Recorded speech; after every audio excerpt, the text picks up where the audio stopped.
Weh, ternyata kalian tahu nggak berita tentang PPN yang mau dinaikkan kata di tahun 2025 ini?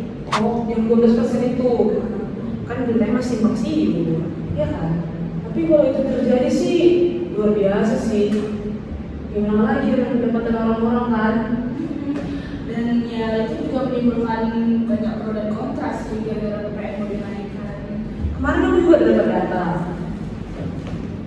Nah, data ini tuh dari mulai tahun 86 sampai tahun 2015, dimulai dari jumlah penduduknya juga ada datanya. Dan di situ kalau bisa dilihat PPN-nya juga tiap tahun tuh naik.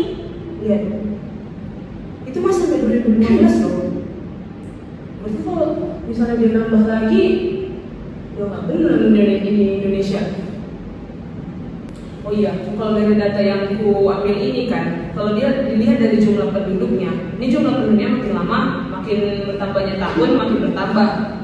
Otomatis juga dibuatnya PPN-nya juga makin lama makin bertambah. Itu gimana? Itu kalau misalnya ditarik di statistik datanya kan dicari dari KS, PPRO sama multikol dan regresi itu gimana? Iya, kalau misalnya dari KS, kalau dari dataku ini, kita tuh lihat dari nilai probabilitasnya ke asim side to tail. Setelah aku lihat-lihat, mulai dari variabel yang pertama, itu berdistribusi normal. Variabel pertamanya itu ekspor. Lalu lanjut ke variabel keduanya, variabel impornya itu berdistribusi normal juga. Rata-rata berdistribusi normal, berarti datanya ini valid semua. Kalau yang hetero, kalau aku lihat yang hetero kan kita ambil kan dari gambar scatter plot.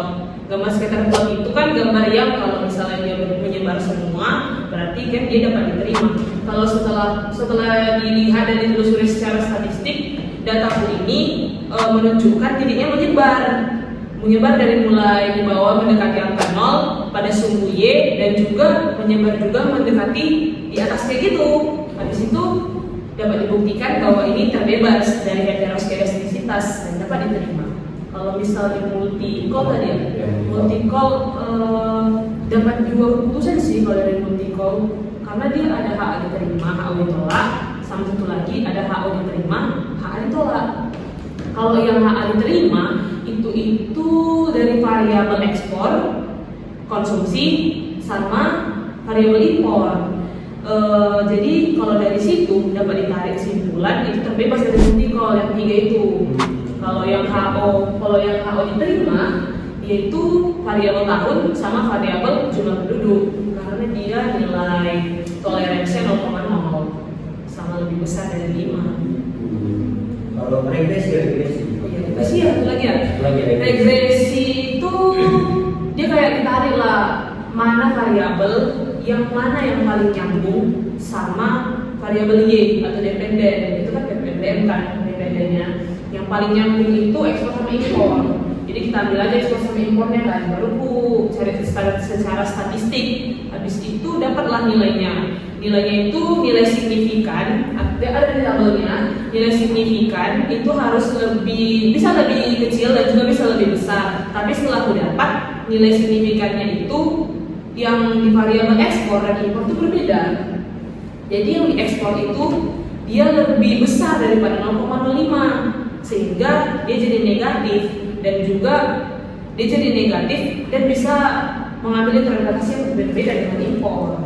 Kalau yang impor itu kan positif, dia lebih kecil daripada 0,05. Jadi interpretasinya koefisien empiris pada variabel ekspor itu tuh bisa, karena kan dia negatif kan, dia mengurangi satu variabel PPNBM per tahun.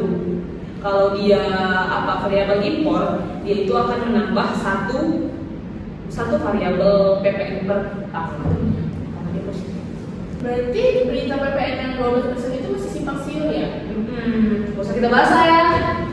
Oke guys, jadi begitulah cara perhitungan data melalui statistik. Terima kasih.